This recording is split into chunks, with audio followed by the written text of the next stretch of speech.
The game this weekend against Northampton Saints is a particularly fierce derby that I know every single Leicester Tigers supporter looks forward to, and I see the anticipation of the game in every single one of our players, which makes the disappointment of not being able to play the game that much more significant to us. Now, I know that our supporters are going to feel it as much as the players do. When I told the players the news of the game had been cancelled, you saw physically, visibly how disappointed they were. We feel that we prepared well for the game, but it's one of the games you're desperate to play, desperate to be involved in. And we'd have loved our supporters there cheering the team on, but we spoke about our supporters watching from afar and cheering us on from their sofas or wherever they watch the game. So in terms of the message to the supporters, I want to thank you.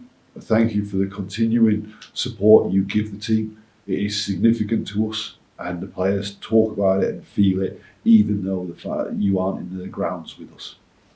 So at this point in time, if we take a pause, and rarely do you look back as a coach, you very much look forward the whole time. So if we take this pause and look back, we feel as a team that there is progress being made, in that we feel that we win the first game away in France for 7 years. We feel that we win back-to-back European games, and then we play our next Premiership game and beat Bath. We beat Bath in a situation where we were missing many players through the reasons of COVID, and a situation where the team was 14-0 down, and then showed the composure and resilience to stick with the plan and come through that game.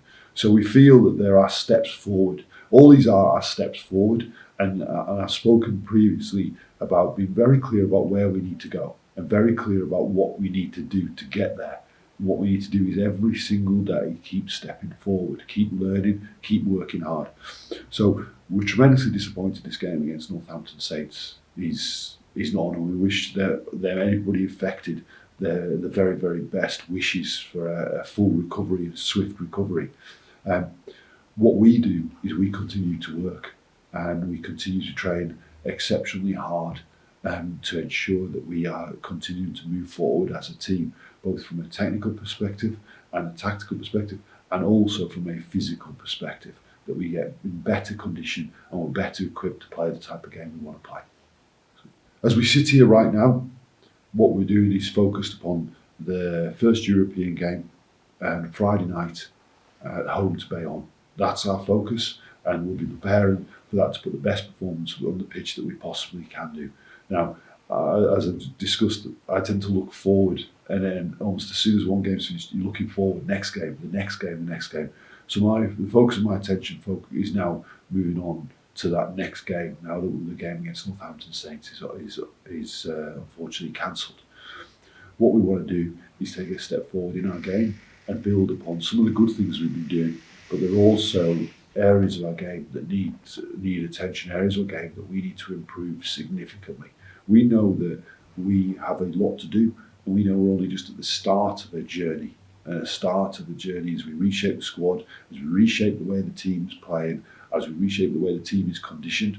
We're making progress, but we're just scratching the surface so far. Since I started here on the 1st of July, that reshaping of the squad's been a key element, and some of those changes have been enforced upon us by circumstances, but each time we've needed to adapt. Now, for the brief game we played at home in round 1 of Europe, it was the first week we actually had the squad together for the first time. For the Bayonne game, the internationals, England international players were unavailable for that game as part of an agreement in terms of those players being able to have a recovery period.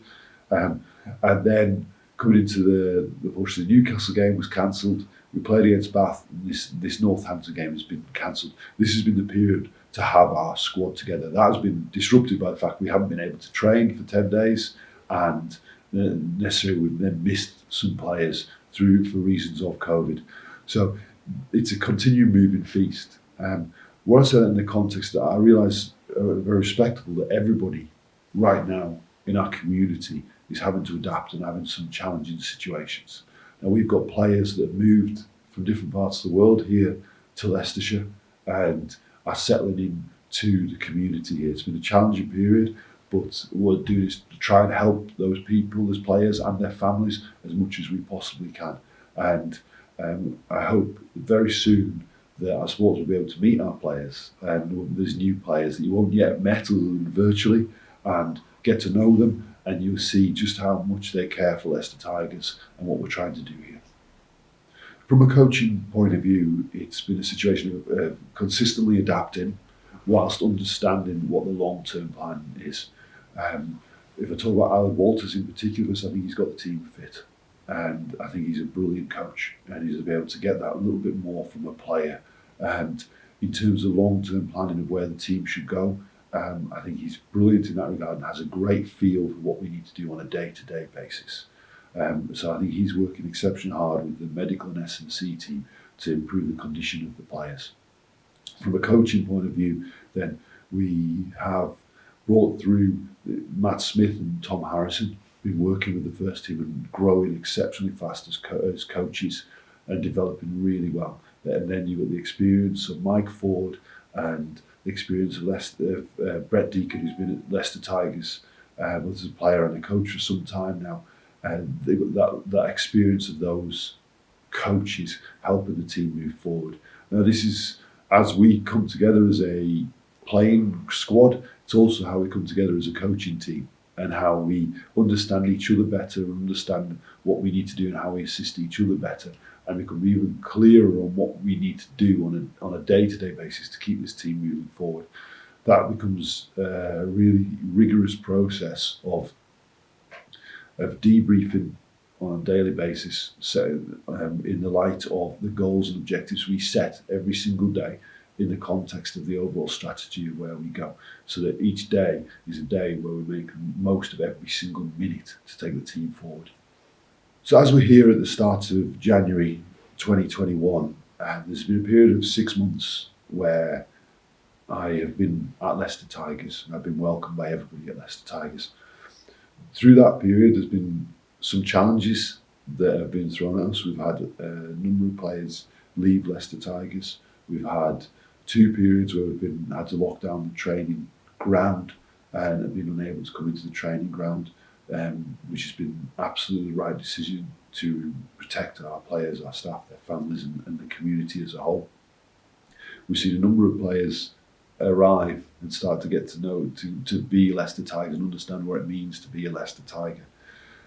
That means often in our matchday squad we've got a number of players who played less than 10 games for Leicester Tigers. So right now we are just at the starting point of what we're trying to build here.